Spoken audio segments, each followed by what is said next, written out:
नमस्कार, बहुत बहुत स्वागत है आपका हमारे चैनल DFM न्यूज में। आज हम आप सबके बीच में वक्फ बोर्ड बिल संशोधन की एक बड़ी अपडेट लेकर के आ चुके हैं। तो चलिए शुरू करते हैं आज का वीडियो बिना किसी देरी के। वीडियो शुरू करने से पहले मैं आप सबसे रिक्वेस्ट करूंगा, अगर आप सब मेरे चैनल पर नए हैं तो प्लीज़ चैनल को सब्सक्राइब कर लीजिए और वीडियो को लाइक करके शेयर करिए। तो चलिए आपको बताते हैं क्या है पूरा मामला वक्फ बोर्ड बिल संशोधन का। जैसा कि दोस्तों आप सब जानते हैं, वक्फ बोर्ड बिल संशोधन के पक्ष में इस वक्त उसके साथ में खड़े हैं शिवसेना, TMC, आम आदमी पार्टी के चीफ जो कि अरविंद केजरीवाल और समाजवादी पार्टी के जो मुखिया हैं इस समय अखिलेश यादव। अब आप सोचिए कि एक हिंदू होकर के अपने वोट बैंक की राजनीति करने के लिए ये लोग वक्फ बोर्ड के पक्ष में खड़े हैं। आइए आपको बताते हैं क्या है पूरा मामला वक्फ बोर्ड संशोधन बिल का। आखिर क्या है वक्फ बोर्ड, क्यों इतनी उसकी चर्चा बनी हुई है और क्यों सरकार इसको बदलने के लिए संशोधन बिल ला रही है।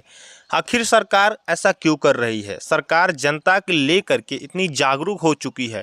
वक्फ बोर्ड के जो नियम है, जो कानून है, उसको लेकर के जनता इतनी परेशानी झेलती है, अपनी ही ज़मीन पाने के लिए वो तरस जाती है और आखिरकार उसके हाथ से अपनी ज़मीन निकल जाती है। इसके वजह से सरकार ने संशोधन बिल लाने का फैसला किया। लेकिन जो हिंदू होकर भी हिंदू का विरोध कर रहे हैं, हिंदू पार्टी के संगठन से जुड़े हुए हैं, लेकिन पक्ष में मुसलमानों के हैं। आखिर वक्फ बोर्ड कैसे काम करता है हम आपको वो बता देते हैं।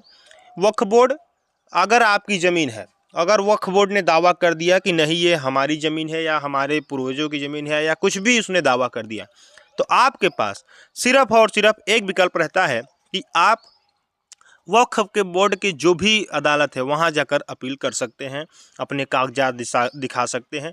आप किसी अन्य कोर्ट जैसे सुप्रीम कोर्ट, हाई कोर्ट में जाकर पिटीशन फाइल नहीं कर सकते। वक्फ बोर्ड में अगर आप जाएंगे तो आपको वक्फ बोर्ड का वकील, जैसे कि जो वहाँ का वकील होगा, मुस्लिम वकील होगा, मुस्लिम ही रहेगा। वक्फ बोर्ड के जितने भी अध्यक्ष सदस्य हैं वो भी मुस्लिम ही रहेंगे। आइए आपको सुनाते हैं क्या कहते हैं बीजेपी के नेता। 1967 से पहले वो जमीन श्यामलात दे थी, वहां कोई वक्फ बोर्ड नहीं था। 1990 में उस जमीन को वक्फ बोर्ड के नाम ट्रांसफर कर दिया गया। ये उस समय की सरकार होगी जी। उस समय कौन सरकार थी? यही थे, और तो कोई था नहीं। इनका तो एक छत्र राज चलता था। मैंने कहा कि ये तो बड़ा गंभीर मामला है।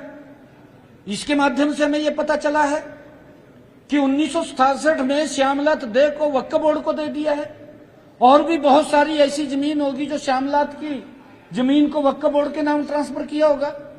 ये कमेटी इसीलिए हमने बनाई है, पूरे प्रदेश की जांच करेंगे। रोहतक के पीराबोधी में ये वही करीब 36 एकड़ की जमीन है। इस विवादित जमीन के लिए वक्फ बोर्ड और गाँव का ही एक परिवार लड़ाई लड़ रहा है। परिवार के मुताबिक उनकी पुश्तैनी जमीन को हरियाणा सरकार ने 1990 में वक्फ को दे दिया था। डॉक्टर हनीफ कुरैशी है वक्फ बोर्ड के करता धरता। उन्होंने एक लेटर जारी किया है यहाँ स्टेट ऑफिसर रोहतक को कि भाई जो 2006 में पार्टी डिग्री हुई थी ना, जिसमें इनका पोजीशन मान्य था, उसके अकॉर्डिंग एक वकील तैयार करो और इनके खिलाफ कब्जे का दावा डालो, ड्यू प्रोसेस होला, कब्जा लो। तो मैडम उसकी भी इम्प्लीमेंट नहीं करी बोर्ड ने। पोजीशन का मतलब पोजीशन लो मैडम, इनसे हमारे से पोजीशन लो वो, तो उन्होंने उसका कुछ नहीं किया। जीपीसी धोखा है, हमको मालूम था धोखा देने के लिए बनाई गई है। क्या आप कहते हैं वहाँ के जो मिनिस्टर थे, उन्होंने कहा अरे गरीबों की मदद की जाएगी, ये गवर्नमेंट के अंडर में आ गया तो गरीबों की मदद होगी। तो मैं कहता हूँ कि उसके वक्फ बोर्ड के मुकाबले में 1000 गुना ज्यादा प्रॉपर्टी जो है वो मंदिरों की है, और 1000 टन सोना जो है मंदिरों के अंदर छुपा हुआ है, उसको आप निकालिए और हिंदू जो निर्धन उनको बांटिए, मुसलमानों को ना दीजिए, हिंदू गरीबों को दीजिए। सारे निर्धन हिंदू जो है धनवान हो जाएंगे। वो पब्लिक प्रॉपर्टी है तो वो पब्लिक प्रॉपर्टी है, इस पर आप कब्जा कर रहे हैं, उस पर कोई कब्जा नहीं कर रहे हैं। अगर वक्फ का मामला हो, जब ट्रिपल तलाक का मामला आया था तब भी सड़कों पर इसी तरह से लोग आए थे, इसी तरह से चैलेंजेस उनको बताया गया था। लेकिन मुझे लगता है कि कोई भी मसले का हल, किसी तरह का भी कोई बात, बैठकर उसका हल निकलना चाहिए। इस तरह से सरकार ने जेपीसी का ऐलान किया, उसकी लगातार देश भर में बैठकें हुई, स्टेक होल्डर्स को बुलाया गया, तो इसका मतलब क्या है? इसका मतलब सरकार संजीदा है, वो चाहती है कि चूंकि अमेंडमेंट एक संशोधन जो एक प्रक्रिया है जो समय अनुसार होती आई है, और मुझे लगता है कि अगर संशोधन में अगर बैठकर स्टेक होल्डर्स बैठ के सही उस पर राय बन जाए तो उसमें बुराई की क्या बात।